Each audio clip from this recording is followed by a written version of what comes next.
Bom dia, boa tarde, boa noite ou boa madrugada. Não sei que horário que você está assistindo esse vídeo, mas eu espero que seja um vídeo edificante, um podcast que venha trazer o Espírito Santo até a tua presença, até o teu coração. Eu sou o Rodrigo, mais uma vez aqui com o pessoal. Estamos aí para apresentar mais um podcast. Isso aí, galera, sejam bem-vindos a mais esse episódio. Hoje a gente está aqui com um convidado especial, eu, Erivelto. E esse convidado, um cara que conheço já faz um tempo aí, um ótimo profissional, pai de muitos filhos. Tem que zoar, hoje não vai passar ileso não. E a gente está aqui com o Humberto. E aí, gente, tudo bem? Primeiramente, obrigado pelo convite, estou muito feliz em estar aqui. Sou amante de uma boa conversa, de um bom diálogo e adorei o convite. Meu nome é Humberto Quintino e vamos falar muito hoje, vamos conversar. Pai de 3 filhos, são 3, Lívia, Caleb e Bento. Olha aí, se confundir não tem problema. Não. A gente brinca, né, nessa questão assim, porque hoje em dia as famílias cada dia tá menor, né? Tá menor. E a gente vê assim, um jovem com 3 filhos. Com um jovem de 3 filhos já não tem cara de jovem, né? Faz parte. Deixa eles crescer então. A gente tenta ser jovem, né? Você se veste como jovem, mas a cara é de quem não dormiu mesmo, então tá suave. Pois é, tá com recém-nascido em casa, então faz parte. A gente agradece mesmo por você ter se disposto. A gente até, quando foi marcar, quis marcar para antes do nascimento, mas enfim, não bateu a agenda.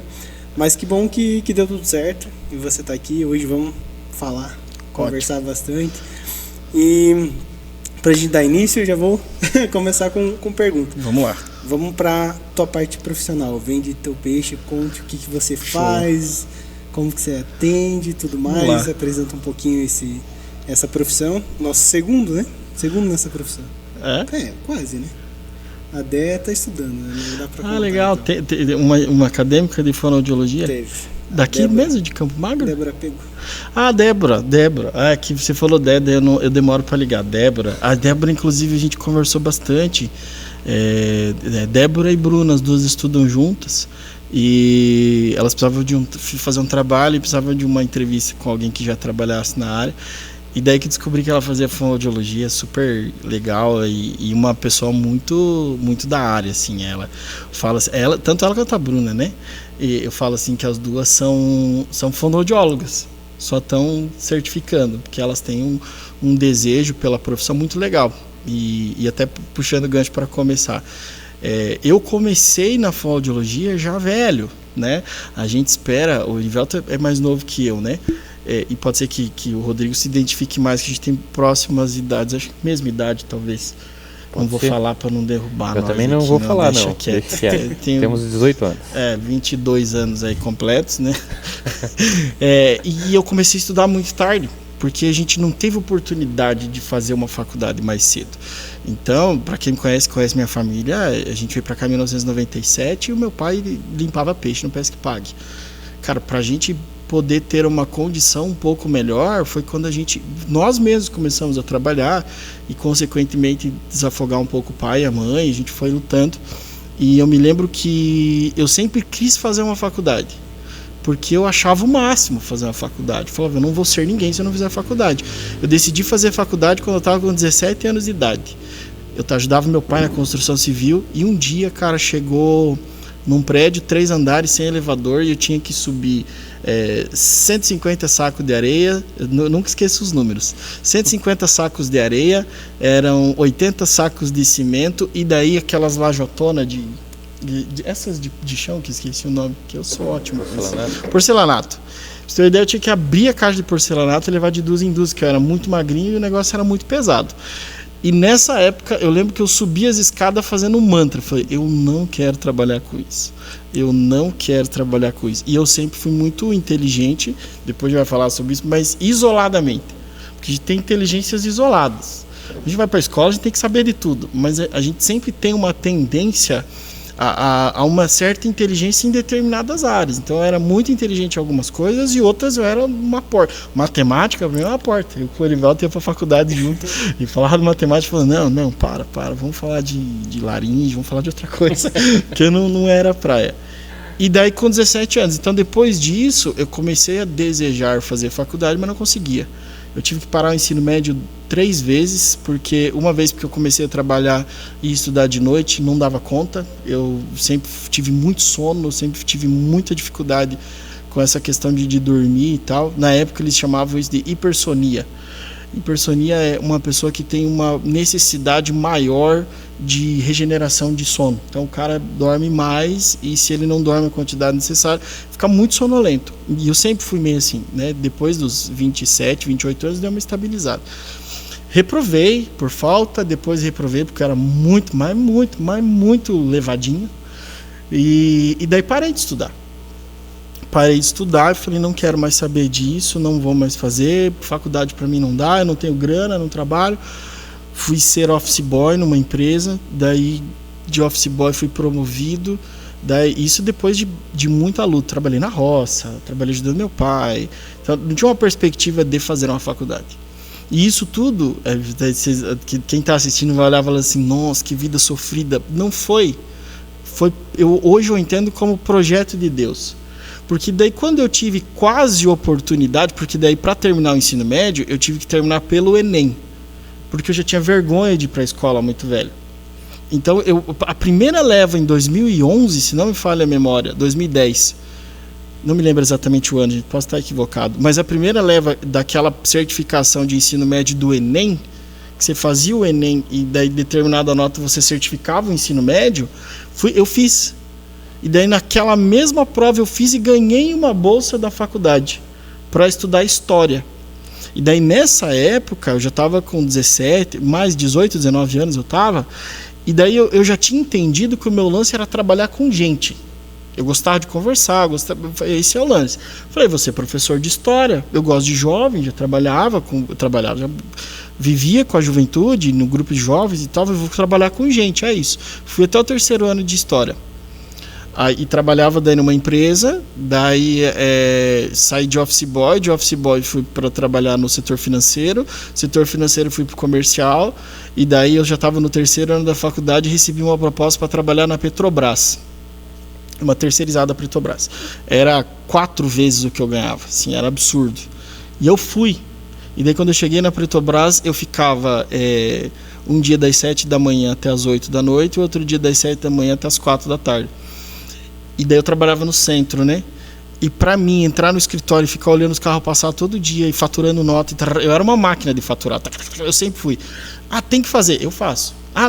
Eu aprendo o mais rápido possível, eu resolvo o que precisa ser resolvido. Sempre foi assim. E daí nessa época eu falei, cara, não é isso que eu quero. Eu entrava no negócio e começava a me dar desespero, assim. Nessa época não tinha coisa que dizia ansiedade nem nada, e me dava desespero. Eu falei, não é isso. E eu sempre fui muito temente a Deus, sempre orei demais para entender o processo, entender o que Deus queria de mim. Já namorava a Gabi nessa época, fiquei desempregado. Pela primeira vez na minha vida eu fiquei desempregado. Eu falei, e agora? Porque daí eu olhei para um lado para o outro, eu não tinha faculdade. Daí eu já estava com 23 anos. Eu não terminei a faculdade de História, eu não tinha uma faculdade, daí nessa época era o boom da faculdade. Então, você tem faculdade, você tem bom emprego, não tem faculdade, não tem. Hoje já mudou muito isso. Mas o contexto era esse, daí eu falei, e agora? Daí eu fui trabalhar numa livraria, eu trabalhava numa livraria católica e fiquei muito decepcionado com muita coisa. Era coisa minha, não tá errado, tá? Mas na minha cabeça era errado na época. Falava, o cara que quer rezar, o cara quer ler uma Bíblia, a Bíblia custa 150 pau. Eu falei, nem a pau, gente. Você tem que dar de graça. Eu ficava bravo, né? Mas pensamento de criança, infantil, assim. E daí saí dessa empresa e daí fiquei desempregado de novo e fui fazer serigrafia. Devo fazer camiseta, crachá, tudo em casa. Minha mãe, na época, coitadinha, parcelou uma lápide 10 vezes para eu poder fazer as telas, porque na mangueira não funcionava e nada. Cara, virava a noite para aprender aquilo e nada funcionava. E daí foi uma época de deserto. Daí eu falei, e agora o que eu vou fazer? Eu falei, não, vou fazer música, eu amo cantar, sou cantor. Aí chegava os camaradas, não dá dinheiro, você vai morrer de fome, não sei o que, aquela galera. Um dia eu precisava de um professor de canto, porque eu queria melhorar o canto e queria tocar para frente e se virar profissão. Fui encaminhado para uma fonoterapia, porque eu não conseguia achar nenhum professor de canto que me atendesse. A menina era minha amiga, Fernanda Ponce, o nome dela. Eu sempre falo o nome dela porque ela foi a inspiração para eu virar a chave, assim. Eu não sabia que fonoaudiologia trabalhava com voz. E quando eu fui até o consultório, ela transformou a minha voz, assim, o que eu tinha estudado 6, 7 anos de canto, ela transformou em 10 sessões. Foi absurdo, absurdo. Eu falei, cara, isso é impossível. Ela disse, não, a fono trabalha assim, assim, assado, parará. Eu falei, cara, eu vou ser fonoaudiólogo. Eu falei, pô, você é fonoaudiólogo? Eu tava com 24 anos. Já, 24 para 25. Daí eu falei, vou ser fonoaudiólogo? Primeiro porque eu sabia quanto era, eu paguei as sessões, então eu falei, financeiramente é bom. Eu falei, vou ser fonoaudiólogo, daí fui atrás e daí fixei em fonoaudiologia e voz. Mas eu já estava mais velho. Então eu já tinha outra maturidade. E mesmo assim ainda não tinha grana. Então eu queria casar e tal, e nem empregado eu estava, né? Posteriormente tive outros empregos, trabalhei na Câmara Municipal, trabalhei na Prefeitura, foi tudo, Deus foi colocando as coisas no lugar, assim, sabe? Até que um dia eu cheguei e falei, cara, consigo pagar uma faculdade. Casei, saí da casa dos meus pais, casei e tal, falei, consigo fazer uma faculdade. Sei que eu casei em 2017, 2018 estava na faculdade. Eu acho que durante a minha faculdade eu tive aproximadamente umas 10 faltas, eu acho. Tipo, por baixo, assim, sabe? Porque eu queria estar lá. Eu queria estar lá. Era um negócio assim que não era um peso, era um desejo. E daí na faculdade eu aprendi várias áreas da fonoaudiologia, e uma delas eu disse que eu nunca trabalharia, que era a fonoaudiologia hospitalar. Porque eu sempre fui muito, primeiro, com cheiro, com espessura, com coisas que a gente acaba vendo como trauma, sangue e tal. Eu sempre fui muito, putz, não vou conseguir fazer. E falei, não vou. E hoje é uma das áreas que eu atuo hoje eu tenho 2 paixões na fonoaudiologia. Eu atendo voz de reabilitação e profissional, cantor, comunicador, presencial e online, e eu tenho a minha carga horária pela manhã até por volta de 2 da tarde, que é hospitalar. Eu atendo traqueostomizado, atendo pós-extubação, atendo o senhorzinho que tem dificuldade de deglutição, que a gente chama de disfagia, eu reabilito esses caras. E a melhor sensação que eu já tive na minha vida é uma pessoa que, por determinado motivo, foi traqueostomizada, foi impossibilitada de comer, nada via oral, uma sonda, sabe aquela imagem agressiva que a gente costuma ver na TV, o cara, traqueostomia, pra quem não sabe, é aquele caninho que vai aqui, sonda nasointeral, a pessoa não reage e tal, de repente a pessoa acorda, faz uma avaliação, troca aquela tráqueo de plástico por uma metálica, já começa a falar, já começa a comer, e o cara vai embora sem tráqueo, comendo, falando. Cara, isso é fantástico, sabe? A sensação de você dar uma colher de comida para um cara que ficou 4, 5, 6 meses sem comer. Você dá um gole de água para um cara que ficou 4, 5, 6 meses sem poder tomar água. Porque uma coisa é você não querer, outra coisa é você não poder. A gente só dá valor quando a gente não pode. Então, é isso. E daí fui para a faculdade mais tarde, daí eu estava com outra mentalidade.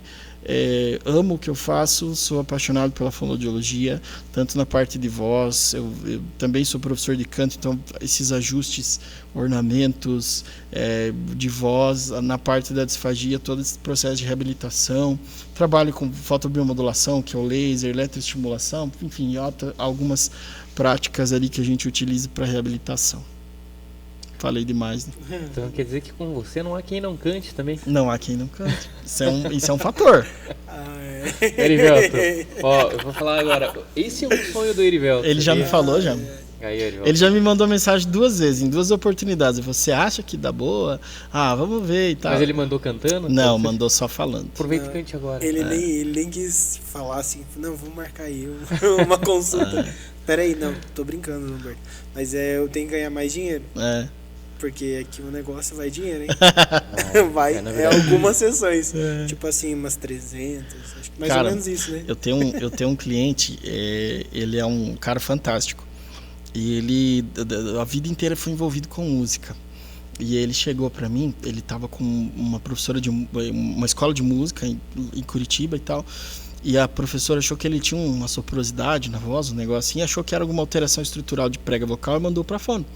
Aí ele caiu numa clínica de um amigo meu lá em Curitiba, perguntou pra ele assim, eu queria um fonoaudiólogo que soubesse de voz, entendesse voz. Aí o amigo indicou, ele é lá de Pinhais. Ele vem 2 vezes por semana. Ele fez, se não me falha a memória, umas 12, 13 sessões. Na última sessão que a gente fez assim, ele falou, cara, não acredito que eu tô cantando. Então é nesse naipe, cara. Nesse naipe. Mas ele então tinha assim. um sopro na voz? Não, ela achou que ele tinha uma alteração, mas não tem. Então, auditivo, percepto auditivo, pessoas que têm soporosidade na voz, então vamos pensar assim, você tem o modo fonatório soproso, que são, entre aspas, é uma técnica, né? Quando você pega lá, deixa eu pensar, uma música mais grave, você pega ele entrou, sabe? Ele está na mesa, que tem aquela certa soporosidade. Isso é uma técnica. E para fazer essa técnica, tua prega vocal que encosta, ela abre uma fenda, deixa o ar passar mais livre. Algumas pessoas não conseguem fechar, daí tem uma alteração estrutural que a gente chama de fenda glótica. Então, pela soporosidade na voz dele, ela achou que talvez tivesse uma alteração estrutural e encaminhou para fono. Porque daí não é canto, é fonoterapia, né? Mas daí a gente fez exames, tudo, não tem nada. E daí o que ele fez? Ele pegou e ligou para ela e disse assim, olha, eu não vou mais aí que eu achei um fone que eu vou ficar um tempo aqui. E daí ele fala, nossa, que eu aprendi que você não aprendo lá. Dependendo da dinâmica da aula de canto, da escola, é diferente, né? Eu tenho um processo que eu gosto do processo que eu tenho, e eu tenho formação de vocal coaching, e o legal nos processos de coaching, eu sei que tem muita gente que reprova e que não curte, mas se você souber tirar o cerne disso, é muito interessante. O processo de otimização das coisas.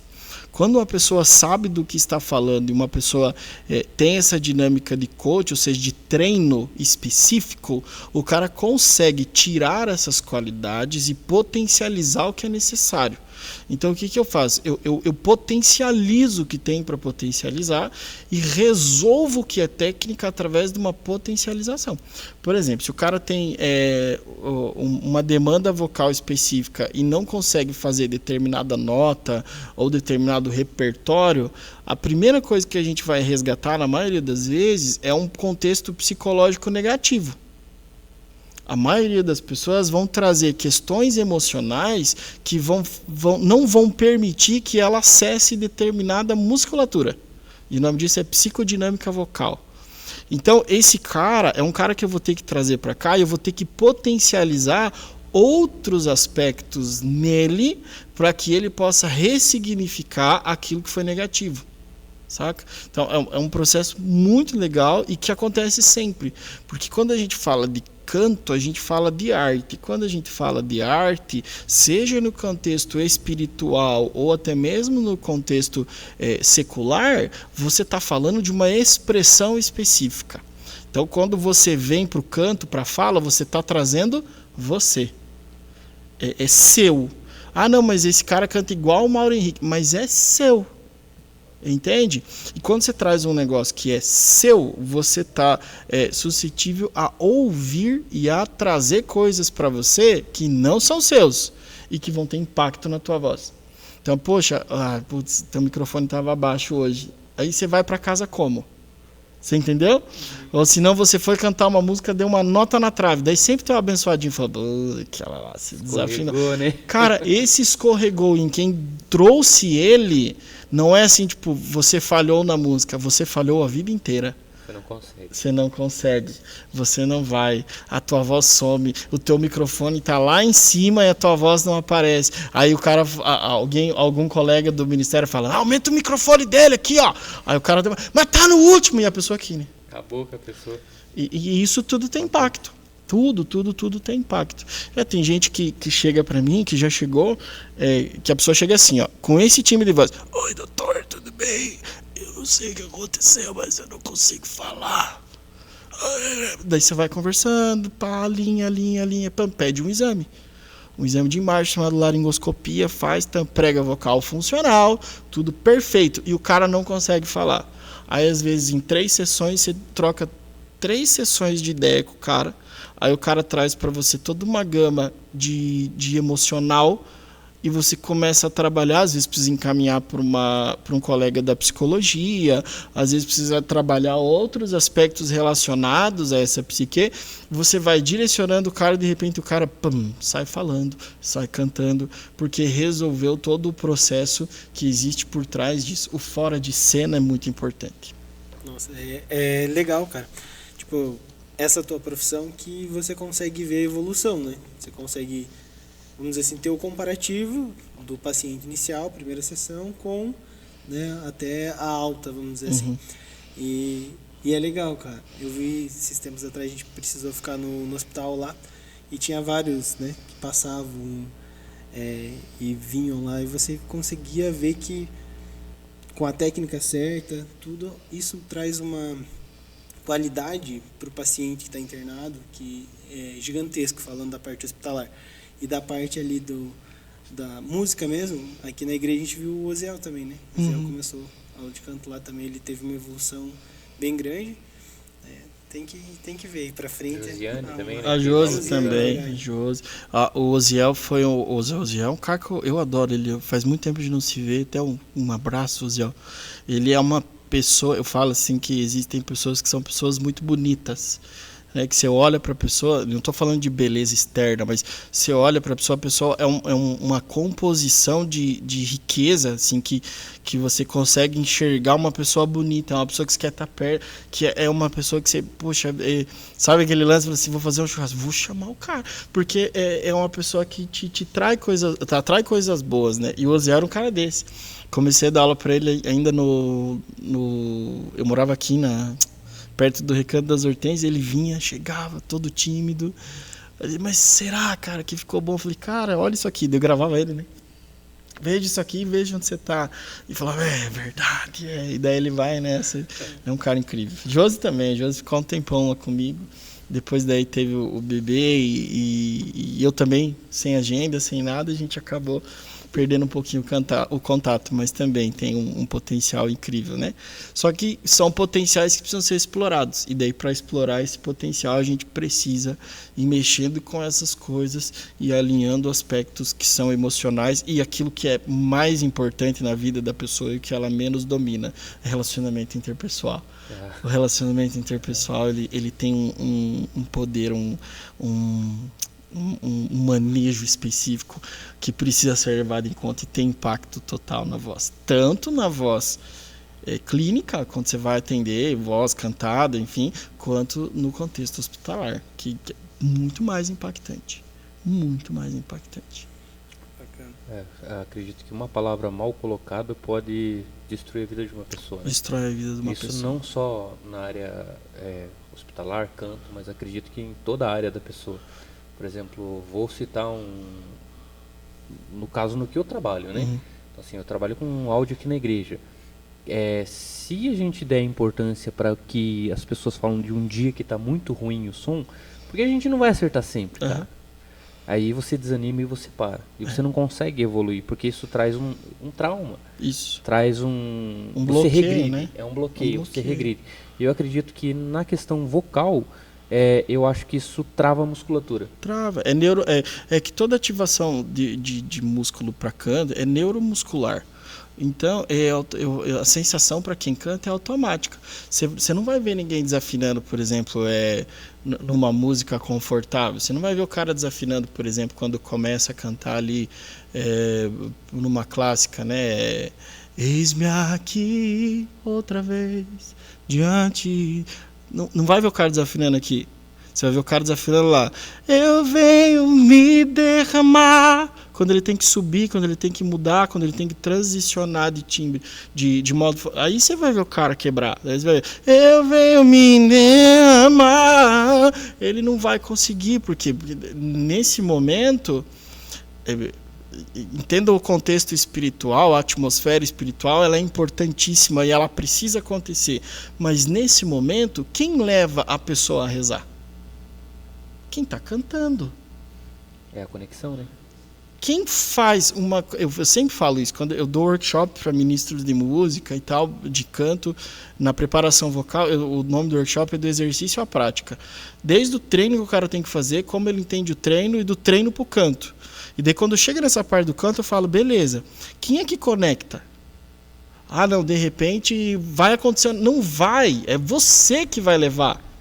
Então, do teu ministério, da tua base, beleza, mas é a tua voz. Então, o jeito que você vai conduzir isso vai levar essas pessoas por uma atmosfera espiritual, oracional ou não.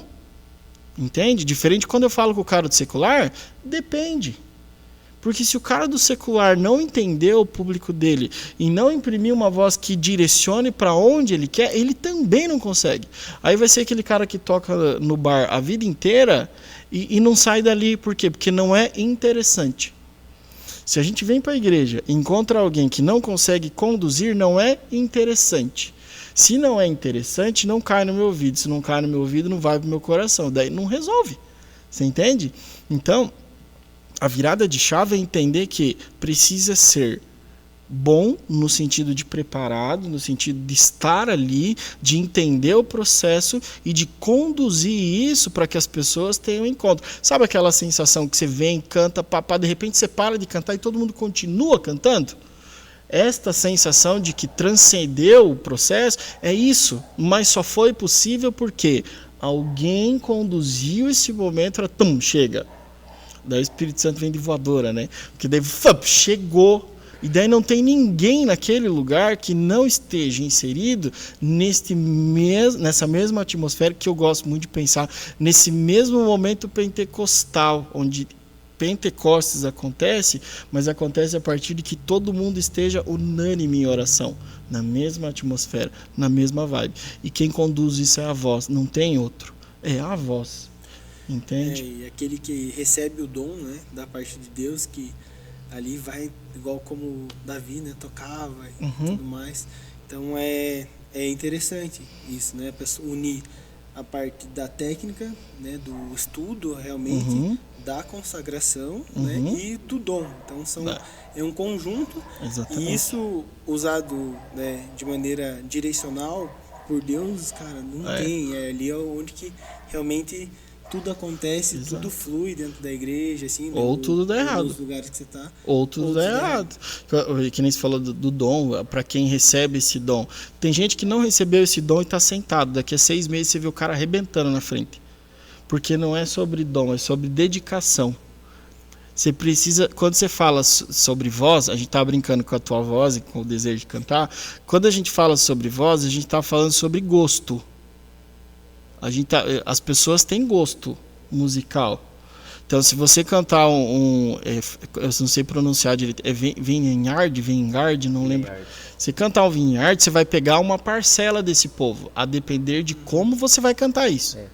Se você cantar um Mauro Henrique, você vai pegar outra parcela desse povo, que por mais que todos estejam na mesma, porque a gente tem momentos coringa, porque a gente vai colocar uma música onde todo mundo entra no mesmo processo, mas dependendo de como você está, de como você está imprimindo essa voz, esse jeito, você vai resolver. E isso nos dá uma abertura para atender todo mundo, porque você pode não entrar no The Voice, mas não quer dizer que você não cante legal. Você entende? Você pode não ter uma voz que vai resolver o mundo, mas você pode ter a voz que naquele momento vai resolver aquele determinado público de determinada maneira. E porque não é a sua voz, é o que você carrega junto com a sua voz. Eu já vi gente que você olha assim e escuta, né? E fala, meu Deus, que timbre estranho. Daí você olha para quem está ouvindo e os caras estão, meu Deus, que incrível. Porque para cada um é uma experiência diferente. Entende? Para quem escuta a minha voz, eu tenho vários problemas a ser resolvidos com a minha voz. E todo dia é um leão por dia. Entende? Quem escuta a minha voz fala, nossa, canta muito. Eu escuto a minha voz e falo, meu Deus do céu, eu tenho que melhorar isso, eu tenho que melhorar aquilo. Ah, mas você é perfeccionista? Não. Eu só acho que a todo momento a gente precisa melhorar algo. Esse sou eu. Agora, dizer que o cara recebeu o dom, nem sempre é. Por isso que quando eu falo sobre dom e sobre voz, eu sempre dou uma desmistificada no que é dom. Todos recebem. Alguns precisam lapidar mais, outros precisam lapidar menos. Eu sei de um monte de gente que canta pra caramba, que eu profissionalmente escuto e falo, mais 6 meses. Porque tá apertando, porque a musculatura não tá funcional, porque ele tá fazendo isso e aquilo, o auditivo não tá legal, porque tá, e daí quem tá ouvindo tá maravilhoso. Daqui a 4, 5 meses o cara fez uma lesão. E esse cara era o cara do dom. Entendeu? Então, mesmo que seja o dom, precisa ser lapidado. Porque senão, e isso é uma visão minha, a gente entra numa vibe da igreja, das coisas de Deus, achando que tá tudo bem. Porque não, meu irmão. Ele canta tão bonito. Ele tem o dom. Olha o meu irmãozinho, que coisa mais fofa. E daí a gente vai deixando atropelar. E vai deixando atropelar. E vai deixando atropelar. E daí o respeito humano bloqueia a graça, no meu ponto de vista. O respeito humano bloqueia a graça. Porque, não, mas ele é dos nossos. Mas tá dando na trave. Não, mas ele é dos nossos. Mas não tá estudando. Não, mas ele é dos nossos. Não, mas ele não. Mas ele é dos nossos. Daí a gente, em vez de somar, a gente afasta, né? Então isso é importante. E uma pessoa que, né, no caso, um músico, assim, ele precisa ter um acompanhamento mensal, quinzenal? Como que funciona? Tem que estudar, fazer... Qual que seria... Pra gente colocar, assim, a pessoa que tá escutando a gente, que entende que tem esse dom, mas não está estudando, não está desenvolvendo, como que seria o teu conselho profissional? Eu sei que cada caso é um caso, mas assim, só para entender um pouco, para a galera entender um pouco sobre isso. Você tem 2 coisas que eu julgo importantíssimas, que precisam ser respeitadas. A primeira dela é um acompanhamento com o médico otorrinolaringologista anual. Se você é profissional de voz, você precisa fazer uma consulta com o otorrinolaringologista pelo menos uma vez no ano, para saber como que está a tua prega vocal, se está tudo bem, se está tudo certo e como que faz. Quem está me ouvindo provavelmente nunca fez. É uma máxima, são pouquíssimas pessoas que fazem. É importante. Quando a gente fala de profissional da voz, a gente está falando de pessoas que dependem da voz para alguma coisa. Seja para o trabalho ou não, eu amo ministrar, mas eu só faço no final de semana. Pior erro do mundo. Precisa acompanhar. Segunda coisa, você precisa entender que a tua voz é um complexo muscular. Tem vários músculos que são ativados de determinadas maneiras para que você consiga atingir uma voz específica. Ponto. Se é músculo, eu preciso treinar. É óbvio, isso é óbvio, né? Se eu não treino, ele não responde. Se eu preciso, é como se, vou dar o exemplo da corrida. A fisiologia de músculo, de exercício, é basicamente a mesma. Se eu quero correr 5 km, para correr 5 km eu primeiro preciso caminhar, porque daí o músculo vai trabalhar. Depois de caminhar, eu vou trotar. Depois de trotar, eu vou correr, mas não vou correr 5, vou correr 2. Corre 2, anda 1, corre 2. Depois que eu vou correr 5 km, que o músculo está preparado. Entende que é um processo? Se você sair daqui e correr 5 km, amanhã você não anda. Anda igual uma jovem senhora. Mas não anda. Então, o fonoaudiólogo, ele é o profissional apto para fazer o teu treinamento vocal. Agora estamos falando de fonoaudiologia. Treinamento vocal específico de habilitação e reabilitação. Ele vai te deixar habilitado para atividade vocal específica. Isso é o trabalho, né? Mas eu não canto. Professor de canto, fonoaudiólogo. Porque na aula de canto, não é todo fonoaudiólogo que dá aula de canto, né? Não é todo fonoaudiólogo. Senão vocês pensam que fonoaudiólogo manja de canto. Não, tenho colegas que atuam na área de voz e não sabem nada de canto. Porque uma coisa é uma coisa, outra coisa é outra coisa. De futebol, o técnico não é o preparador físico. Entendeu? O preparador físico é o fonoaudiólogo, deixa a musculatura pronta para quem está lá ensinando a técnica tem a resposta específica sem machucar esse cara. Entendeu? Esse é o rolê. Então, o fonoaudiólogo é isso. Então, o ideal para um atendimento fonoaudiológico para um profissional da voz que não tem nenhuma patologia de voz, pelo menos uma vez por mês. Porque daí você faz o treino. Eu trabalho com planner de treinos. Então, ele faz uma progressão de treino até que ele estabilize e ele mantém isso mensalmente. Então, faz uma consulta por mês e o cara vai ajustando. Como eu sou professor de canto também, esse cara acaba ajustando tudo.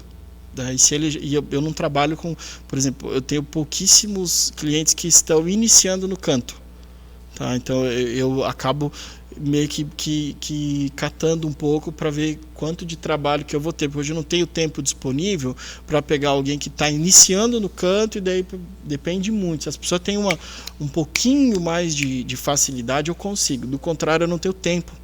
Tá? Entendam bem, eu não tenho tempo. Hoje eu não tenho agenda mais. Eu tenho 3 pessoas em lista de espera para atender, mas eu não tenho agenda mais. Então eu não atendo esse público. Mas o ideal é consulta do otorrinolaringologista pelo menos uma vez por ano e mensalmente uma visita para o fonoaudiólogo para ver como está essa musculatura, como está respondendo. Até porque tem uma série de fatores que podem afetar. Principalmente para nós do sul, rinite, sinusite, alergias, todo esse processo eles afetam o prega vocal e afetam o seu canto e sua fala. Falo demais, né? Não, é uma aula. Eu queria tá aprendendo. Instrutivo. Mas vamos mudar um pouco de assunto. Bora. Queria saber, cara, da tua carreira, o que você tem programado aí para frente, se você tá com ela parada, tá em processo, como que tá a tua visão para a tua carreira? Você diz a carreira como cantor. Músico. Então, eu tive muitos acidentes no percurso, né? Quando a gente fala de carreira como ministro de música, muita gente olha assim e fala assim, não, mas é ministrar, né? Final de semana e tal. De fato, ministrar, e a gente consegue entender isso, mas para algumas pessoas o chamado é um pouco mais amplo. A gente entende que com o nosso cantar, com a nossa voz, a gente deseja levar Deus a outros lugares, a gente tem esse espírito missionário. E eu tive muitos problemas durante o processo, por conta principalmente financeiramente, né? Porque se a gente for pensar bem, para fazer uma música hoje, é grana. Você vai para grana, você vai aí, tem que pegar um produtor, porque você precisa entender as dimensões das coisas, né? Você precisa produzir uma música, não é barato. Depois você produzir, você tem que ir para um visual, porque hoje precisa ter um vídeo para que a pessoa se identifique, te veja, enfim, tem todo um processo. Eu até falo assim que durante todos esses anos, talvez agora seja o momento que eu esteja mais maduro para entender essas coisas e para poder ajustar isso. Então, eu tive a Lívia, e daí já trabalhando muito, muito mesmo. Depois tivemos o Caleb, já na sequência, então entre eles tem 1 ano e 5 de diferença. E agora, quando eu dei o start de novo, daí descobrimos que viria o Bento.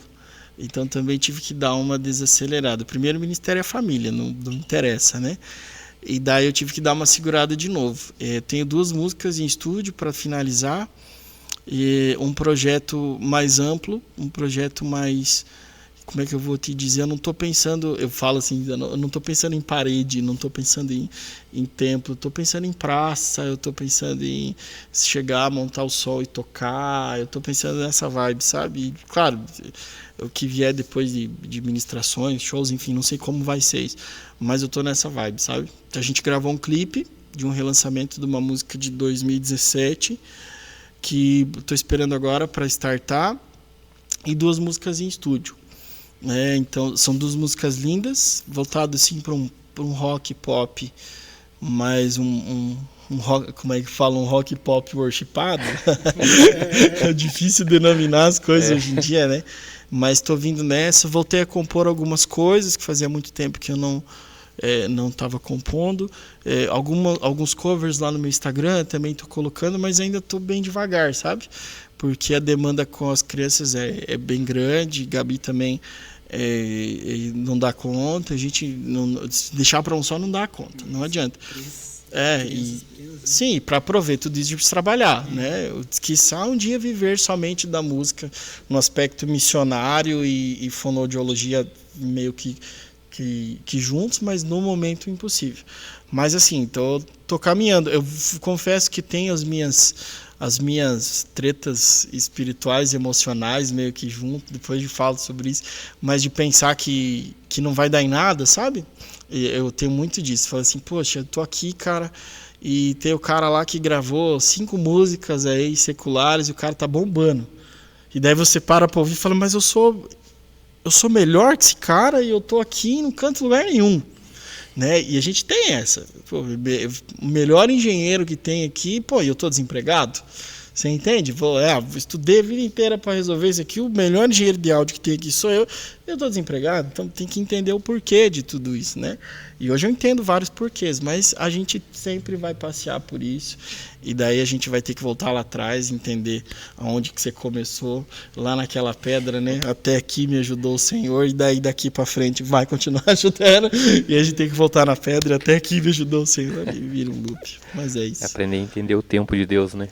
Mas sim, tem bastante coisa que eu quero fazer. Tem muita coisa que está acontecendo dentro de mim, que precisa sair disso. Mas é difícil, tem que ter gente de confiança do teu lado. Você tem que aprender a selecionar esse tipo de companhia, porque são pessoas que não estão ali para um churrasco, são pessoas que vão participar de um projeto de evangelização, um projeto que vai levar pessoas para um determinado caminho, que é o que a gente está falando dessa atmosfera, mas é isso. Mas assim, a maior saudade é cantar, né? Porque faz muito tempo que eu não... Você não está ministrando? Não estou ministrando, faz um tempo já e...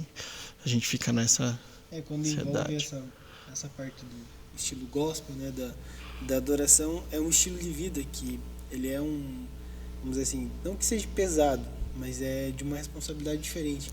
Porque hoje, se você for ver, né, hoje, aonde que as pessoas vão para escutar louvores? Na igreja. Mas olhando, tipo, num sábado qualquer, tem muito mais bares, né, lugares que estão shows e tudo mais de música secular, comparando com a música. Então o público, vamos dizer assim, é muito maior que o público pagante. Aí você vai fazer algum evento, seja na igreja ou, né, algum show dessa parte, você vai cobrar um ingresso, a galera, não, mas se é para Deus tem que ser de graça. Isso. Então tem todo isso, e acaba que isso prejudica todo mundo que está envolvido na parte que quer fazer, porque todo mundo precisa ganhar, né? Não, você mete isso numa planilhinha básica, um encordamento custa 200, um violão custa 7 mil, um intermediário, 6, 7 mil, o ministério veio lá, sei lá, de Pinhais, o outro veio...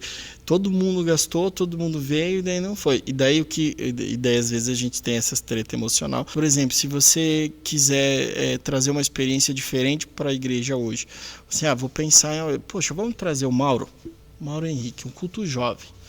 Lota a igreja. Mas ele não vem de graça.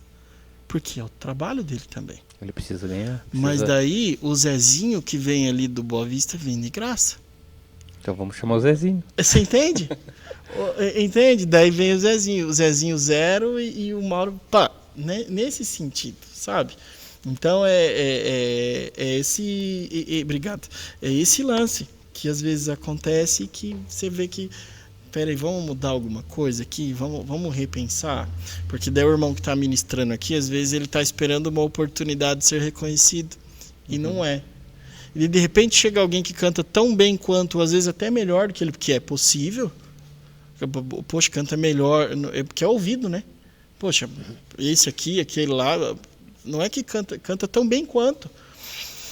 E atingiu determinado público, a gente olha e daí, poxa, você é bom, hein? O irmãozinho tá aqui todo domingo, todo sábado, nada. Então, né? Eu acho que, acredito que não só na nossa, mas em 90% das igrejas é assim. A gente tem os ministros da nossa igreja que são bons, que tocam todo final de semana, mas quando há um evento festivo e vem uma igreja de fora, não só o fato do reconhecimento de falar que aquele de fora é bom, mas como a participação de toda a igreja com a ministração daquela pessoa também é diferente. Mas aí o processo está antes daí, né?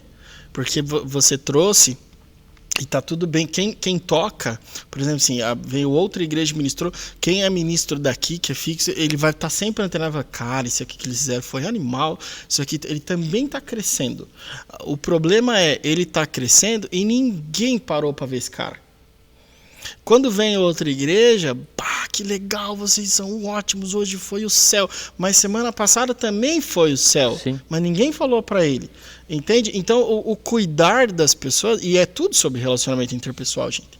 É tudo. Então, o cuidar das pessoas num processo onde não seja um excesso de cuidado e não seja um cuidado zero, esse processo é difícil. Não pode virar bajulação. Entende? Todo mundo que ministra entende a sua importância, o significado de tudo isso e a determinada entrega. Eles não precisam ficar lembrando para eles sabem disso.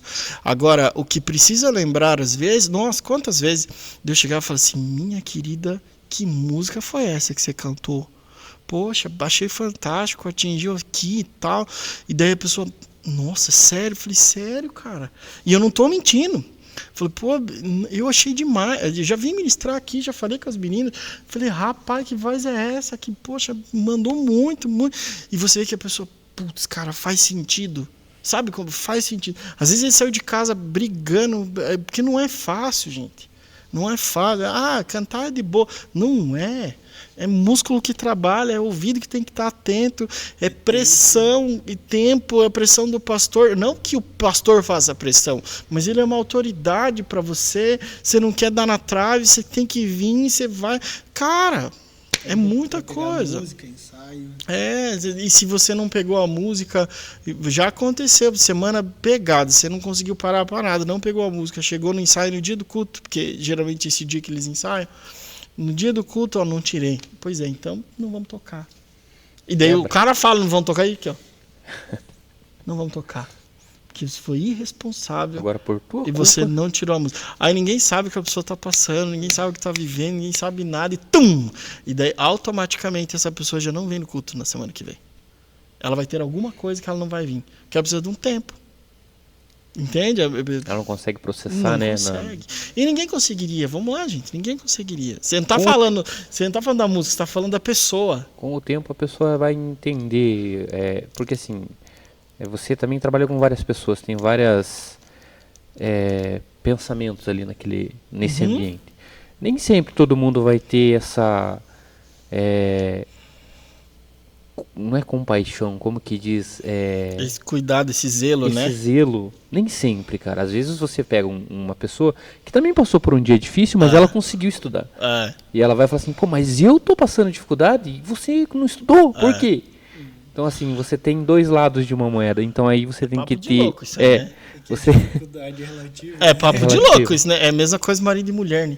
Marido e mulher, você chega em casa, daí a máxima é a vida sexual do casal que casou, né? Essa é a máxima de discussão. Todos somos casais, a gente sabe como é que é. Tá, beleza, não sei o que, daí a mulher olha pro marido e fala, você não me dá atenção, você não fala comigo, você não sei como é. O cara responde, eu trabalho o dia inteiro. Aí o cara fala pra mulher, você não faz sexo. E ela fala, eu lavo, passo e cuido das crianças o dia inteiro. Ou seja, uma coisa não tem nada a ver com a outra. Você entende? Aí você olha pro cara e fala assim, gente, eu tive muito problema essa semana, não consegui ensaiar. Mas eu também tenho problema e ensaiei. Falei, peraí, mas e o que tem a ver uma coisa com a outra? Entendeu, Zé Bom? Aí as pessoas não entendem isso. É uma relação de amor, na verdade, que falta. Às vezes não compreensão do que o outro passou. A gente tá falando isso não amplo, nem só na música, em tudo na vida, tudo. Né? Você chega no trabalho, às vezes eu me atrasei porque tive que levar as crianças na creche. Teu colega vai, eu tenho 2 crianças, também levo pra creche, chega no horário. O que você tem a ver com a minha vida, rapaz? O que tem a ver eu sei com eu que sei, não tem nada a ver. Enfim. Você não mora em Campo Magro. Você não mora em Campo Magro, você não tem 1 de 30 dias, o teu tem 1 ano. A gente sempre tenta... mas isso a gente sempre tenta achar uma desculpa no erro do outro pra justificar o nosso. Porque a gente não quer estar errado. Não. Isso é todo mundo, cara. Ninguém quer estar errado. Já quebrou copo lavando louça? Eu só quando era mais novo. Eu lavo louça, às vezes quebro o copo. O que você fala? O que você fala quando você quebra o copo? Escorregou. O que você fala quando você quebra o copo? Quando eu quebrava o copo, eu falava, tinha muito sabão, escorregou, sei lá, não lembro, nem lembro. Agora, se não foi você que lavou a louça tá lá no escorredor, você quebrou o copo, o que você fala? A primeira coisa que você fala. Quando alguém quebra o copo e não fui eu que quebrei? A tua esposa lavou a louça, enfim, colocou tudo no secador. Daí você derrubou, quebrou o copo. O que você fala? Por que você deixou esse copo aqui? Perfeito. É mais fácil falar por que você deixou esse copo aqui. Você fala, espera aí, só um minutinho, eu quebrei o copo aqui. E eu vou limpar aqui. E assim pra ninguém se machucar, tá bom? Mas deixa que eu limpo aí. Não vi o copo ali, derrubei. Porque o erro, entre aspas, não é seu. Mas o copo não tinha quebrado até você encostar. Se você não tivesse pegar lá. Entendeu? Então, é sobre isso, né? Pô, beleza, é mais fácil eu ir pro ataque do que eu reconhecer. E isso tem um impacto gigantesco na vida e em todo o contexto emocional. É muito mais fácil, porque tudo na vida é ataque e defesa. Para nós, ataque e defesa. E de repente, se o cara tá na defensiva, eu falo, pois é, gente, quebrei aqui, desculpa. Mas você já quebrou o quinto, entendeu? Então, é sempre verdade. Sobre ataque ou defesa. Então, você precisa sempre ser inteligente e assertivo no processo do diálogo em si, porque senão você não tem relacionamento que aguente. E seja amigo, você não tem. Eu aprendi uma coisa, tipo, eu tenho plena certeza de que eu nem sempre estou certo em tudo. Eu quero estar, mas nem sempre. E quando alguém me contesta, eu falo, não, beleza, você tem razão, mas o que a gente pode fazer para melhorar? Aí a pessoa, ela sai do ataque, ou ela se quebra e fala, não sei, veja o que você quer fazer. Ou ela vai me dar uma ideia do que eu posso melhorar. Aí eu aprendo com ela e ela aprende comigo. São posicionamentos, né? Poucas vezes que eu consigo fazer isso, porque geralmente eu quero estar na razão. Mas e tem hora que você precisa ir pro ataque mesmo.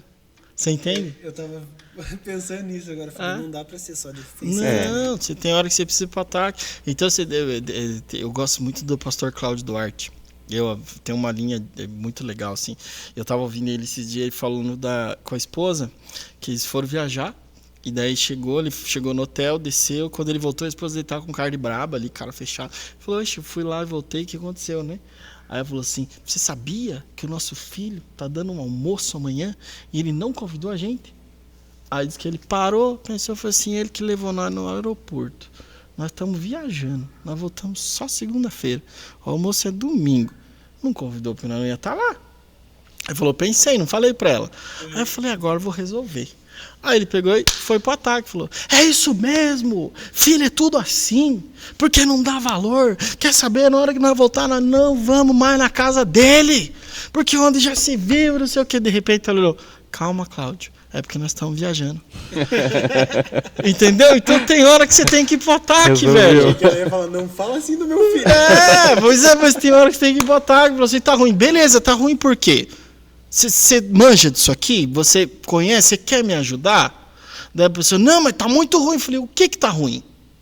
Porque daí, de repente a pessoa precisa levar uma sacudida. Mas daí você precisa entender o processo. Terminou, sacudiu, vem cá, querido, o que estava ruim? Porque na hora do calor ali, mas o que você achou que a gente pode melhorar aqui? Não, automático daí. Tudo é respiração. Deixa o cara respirar 5 minutos.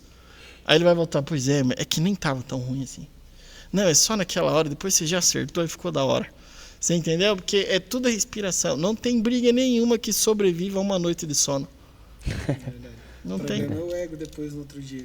Chegar e falar, não, tô errado. Não é assim. Quando você quer o. Esse é um outro problema, né? Daí é difícil. Relacionamento. Incluiu pessoas. Vezes você vai lá, você quer estar certo, e mesmo que você percebeu, tô errado. Por mas isso eu vou continuar. Por isso que o povo quer viver com bicho.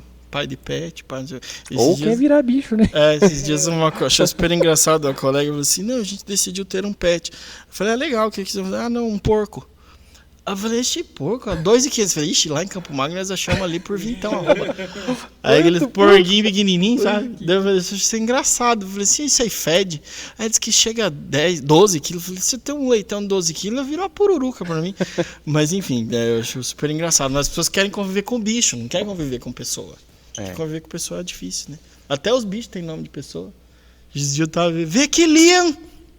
ver sei lá que bicho que era aquele, viu o cachorro, né? Liam. Eu tenho amigos que o nome dos filhos é Liam. Deixa ele saber disso. A minha filha A minha Mel. A minha é Mel. O meu medo... A cachorra lá, Antônia. A minha filha é Mel. Ei, o meu medo é um dia chegar na casa de alguém e ver Humberto! Meu cachorro, de sacanagem. O Humberto daí foi longe também, né? Não é um nome comum. Eu dou aula numa faculdade lá em Campo Largo, né, na Unise. E é super engraçado que todo início de semestre eles ficam esperando um senhor de 80 anos. Eu entro na sala assim, oi, as pessoas... Tudo bem, gente? Meu nome é Humberto. Ai, meu Deus. Esse é o professor. Eu pensei que o Humberto tinha 80 anos. Falei, não tem. A fabricação tá antiga, mas eu sou dos renovados, recalchutados. Vintage, São Humberto. No hospital também, doutor Humberto? Eu falei, eles chamam de doutor. Ele pede pra não chamar, mas não adianta. Fala, doutor Humberto. Eu falei, sou eu. Daí, mas o senhor é jovem? Eu falei, sou jovem. Sou jovem. Isso é muito legal também, o impacto que você causa quando você entra num quarto de internamento. Eu sempre falo sobre isso. Determina o tipo de atendimento e o tipo de reação que você vai ter no tratamento da pessoa.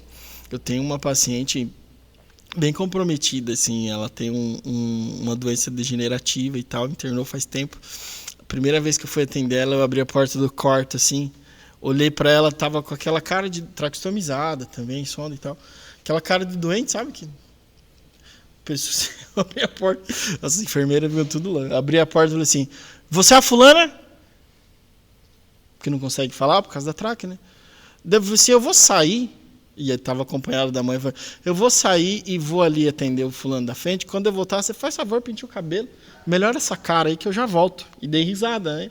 Daí saí, saí de jaleco de produção de contato. Voltei, na hora que eu voltei, ela estava sentadinha, cabelinho penteadinho pro lado, uma cara melhor. Eu falei assim, viu, não é porque você tá aqui que você tem que falar com essa cara de doente?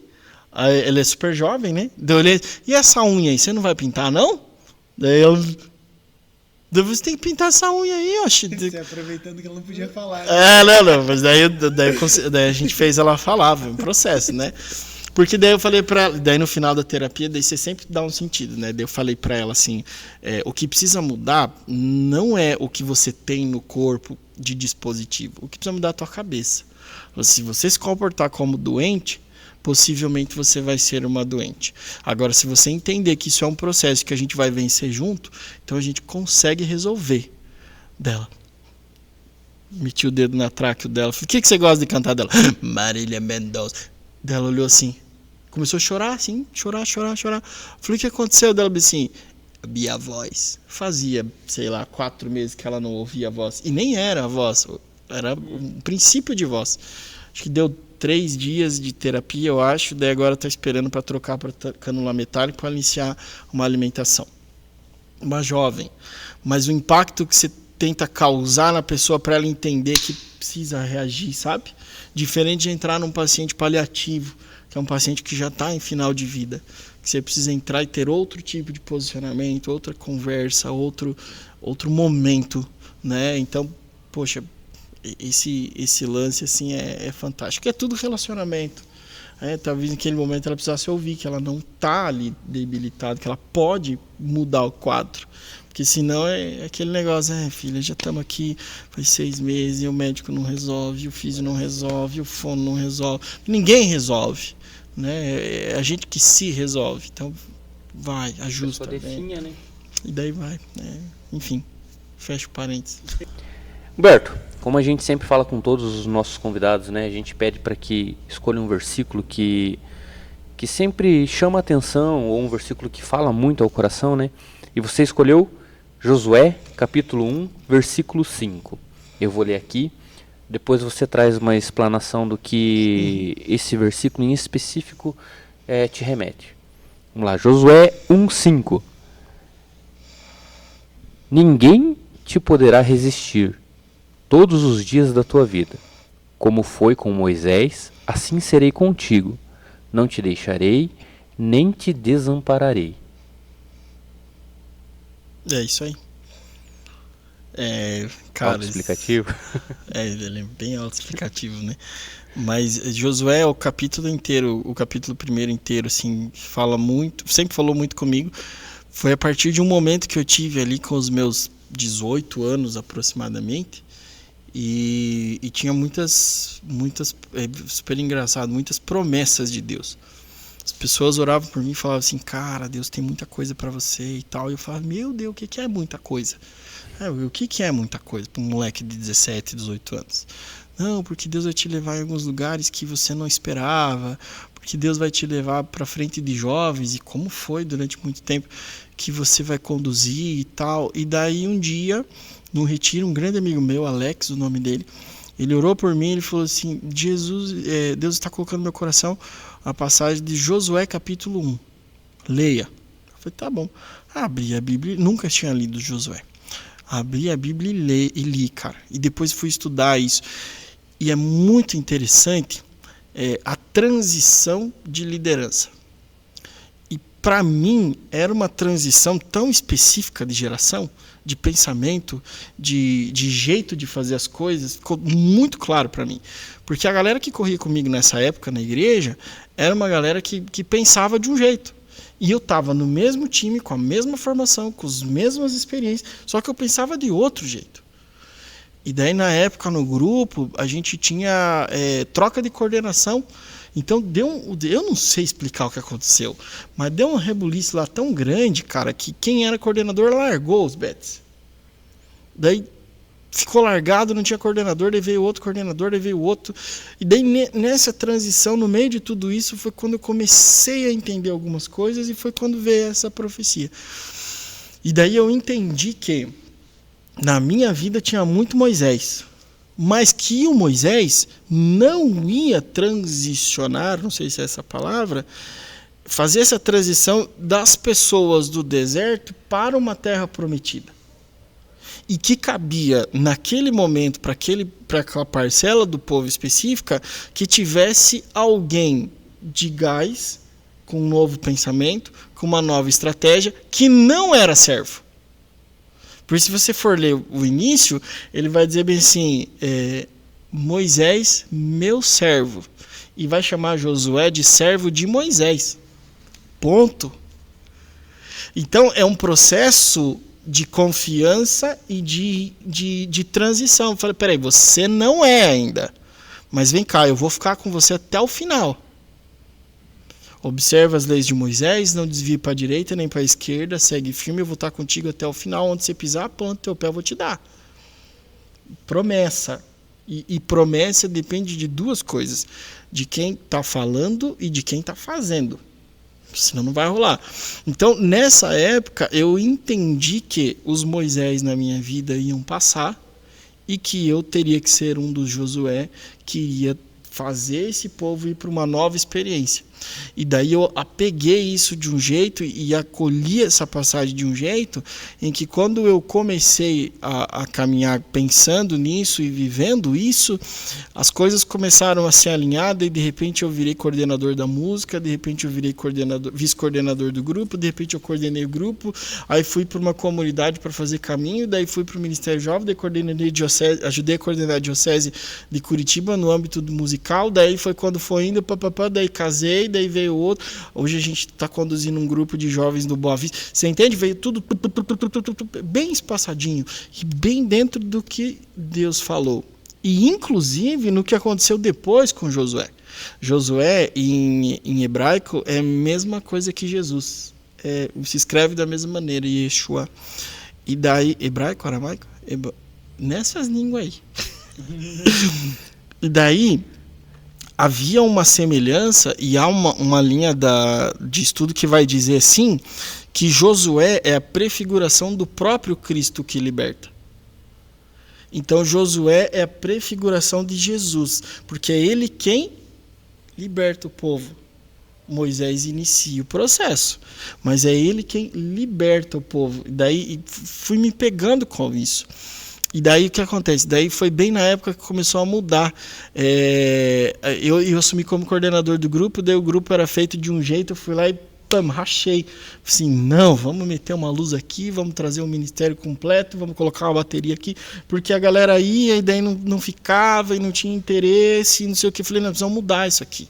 Daí foi um momento mais em que a gente tinha uma linha mais, o Espírito Santo fluía de um jeito diferente, com uma oração mais pressão, um negócio mais pegado. Quem ia no Xelhá naquela época lembra que a gente tinha alguns momentos assim que eram diferentes, né? E havia essa diferença. Então eu entendi que nesse momento e nesse processo, de fato, Deus não me deixou e nunca me deixou, né? E todas as vezes em que eu saía do prumo, eu me lembrava disso.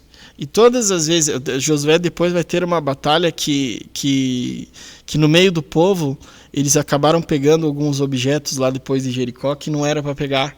E daí tinha uma galera lá. E daí Josué vai para a guerra e Josué perde.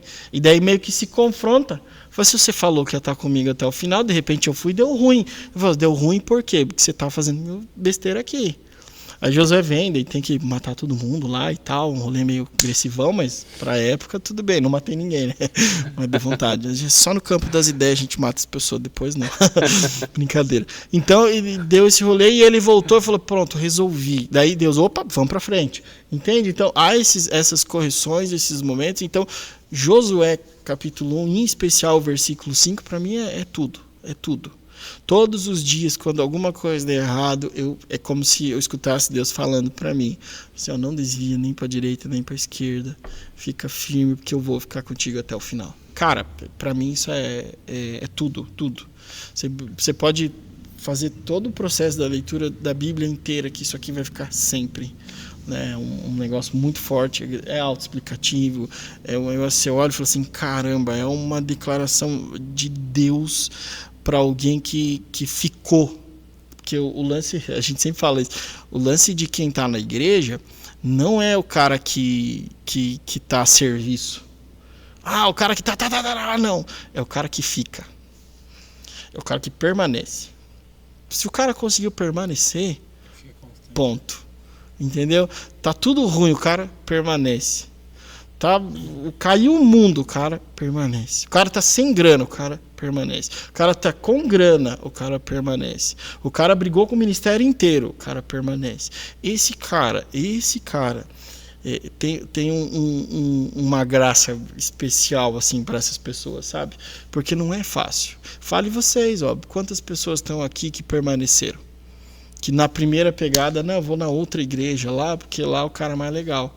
Que não permanece. É muito mais fácil eu trocar a bandeira da minha igreja, seja católica, seja evangélica, seja qualquer outra circunstância, do que eu conviver, do que eu ficar, do que eu permanecer.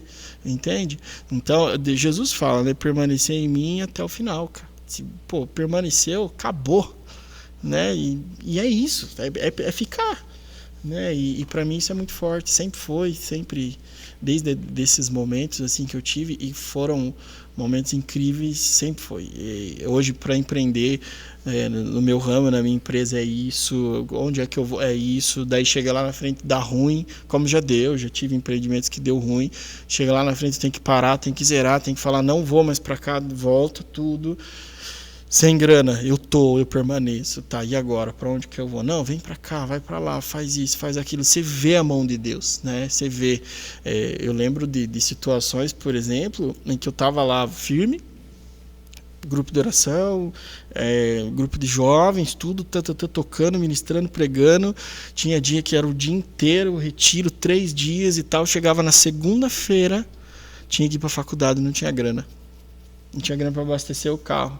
Nem para pagar a passagem. De você sair no portão de casa, eu morava aqui atrás de onde era o módulo policial, perto do posto de gasolina, de você sair de casa assim, quase chorando, e falando, meu Deus do céu, cara, eu faço tudo, eu dou um jeito em tudo, e agora não tenho como fazer. E agora? Você dá 3 passos para frente e acha 50 na rua. Aí, achei assim, aí automaticamente na minha cabeça, deve ser de alguém.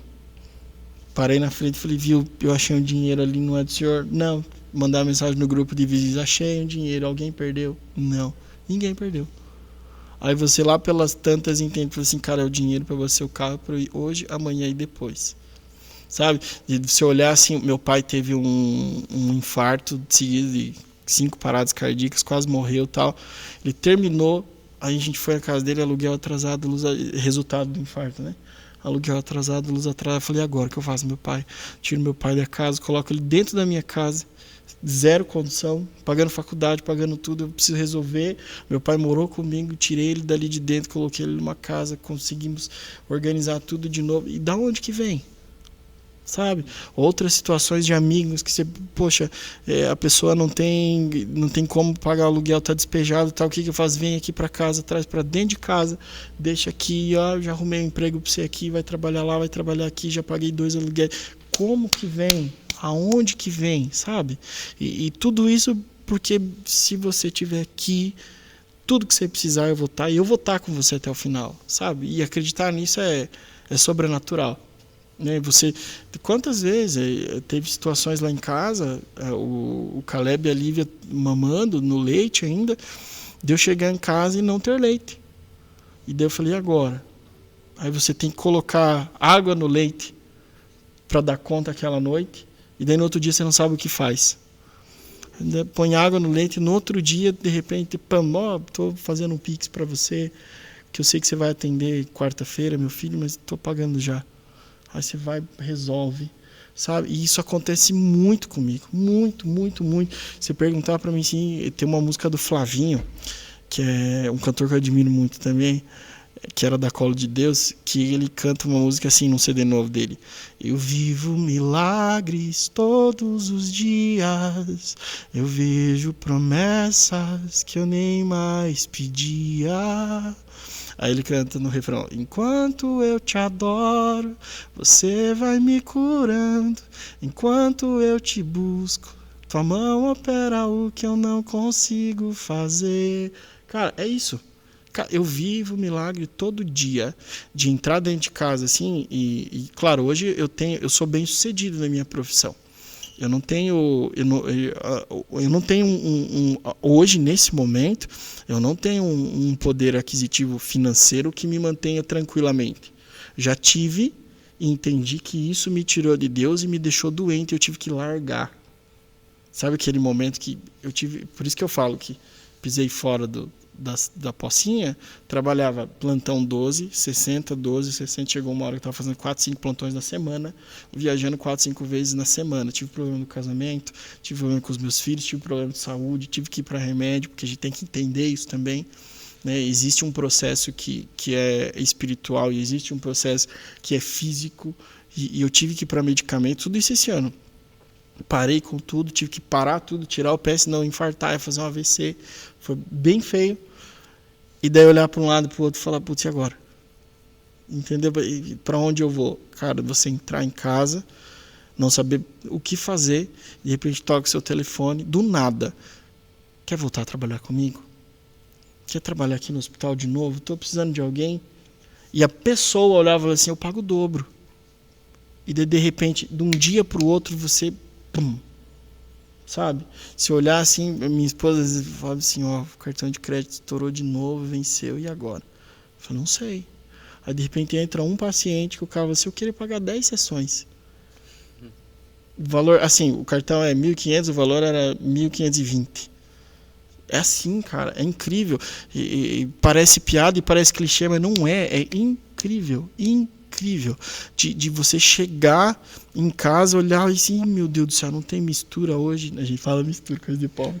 Assim, não tem mistura hoje, o que eu vou fazer? Fazer um ovo para as crianças? Eu não sei. E de repente chegava a minha mãe, ô filho, tudo bem? Bom, ixi, fui lá no mercado, lá comprei isso aqui, mas eu não gosto da carne aqui. Tá aí. É assim, cara.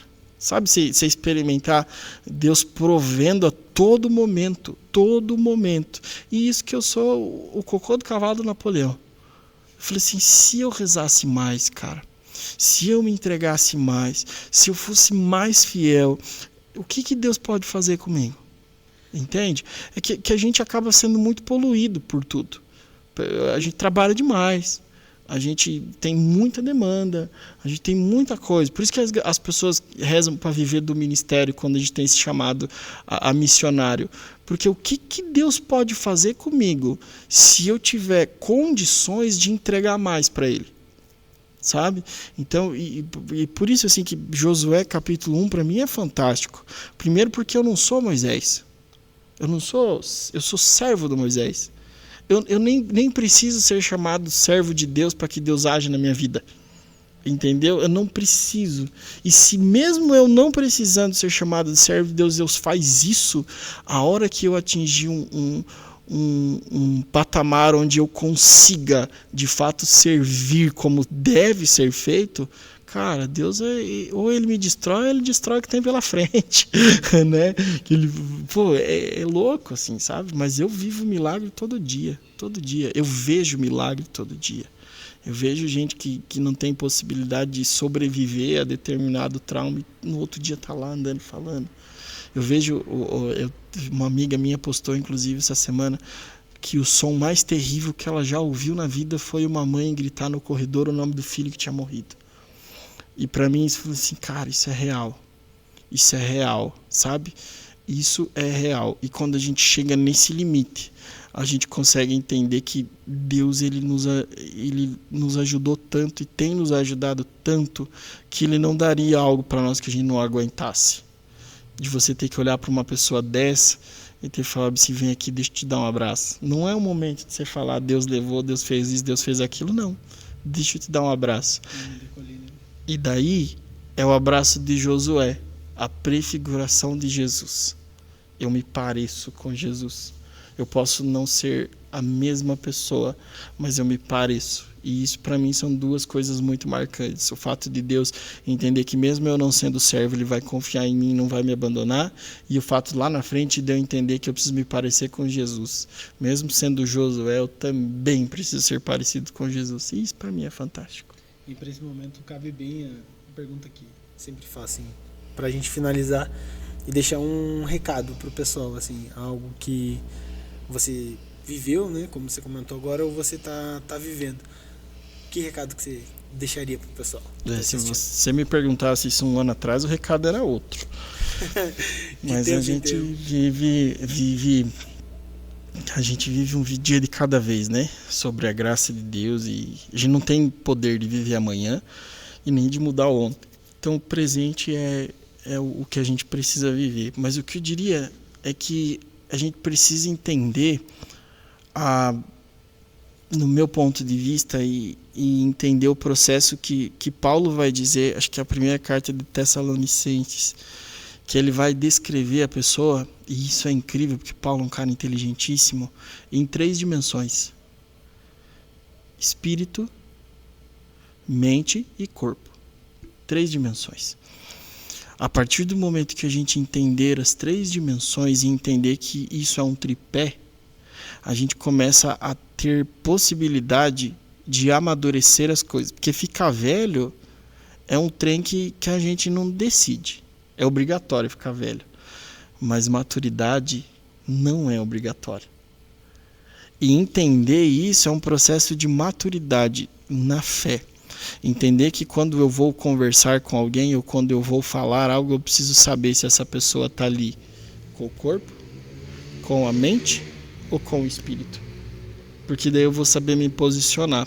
Do mesmo jeito que na minha vida eu preciso entender que eu sou corpo físico, eu preciso cuidar do corpo, porque eu me desliguei do meu corpo e isso teve um impacto gigantesco na minha fé.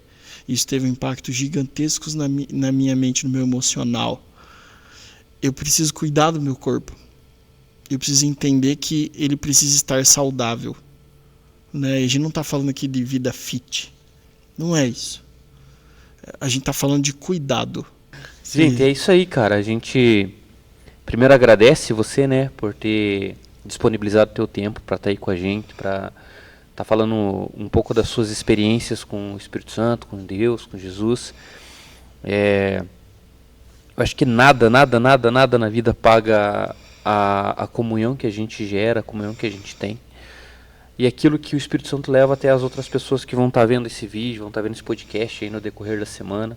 Te agradeço, tá, por você ter vindo aí, participado com a gente desse projeto aí. Eu que agradeço o convite. Cara, foi uma bênção mesmo ouvir um pouco da tua história, porque a gente conhece se encontrar em algum lugar, antigamente jogar bola junto, estudar, mas ninguém sabe as batalhas que você passou particulares, e você abriu um pouco da tua vida pra gente.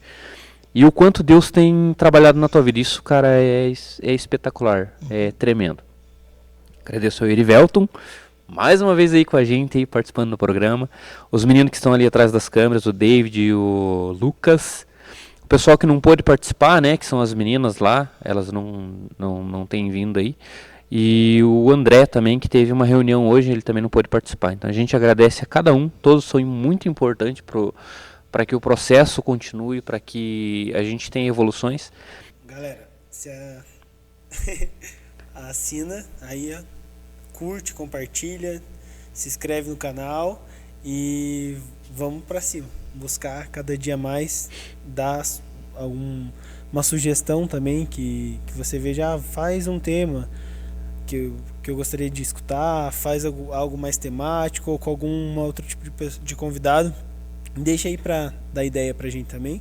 E também agradecer toda a equipe que tá aí, Humberto, a família que tá em casa, um abraço pra Gabi, pra Lívia, pro Caleb, pro Bento. E é isso aí, vamos pra cima. Bora. Até o próximo podcast.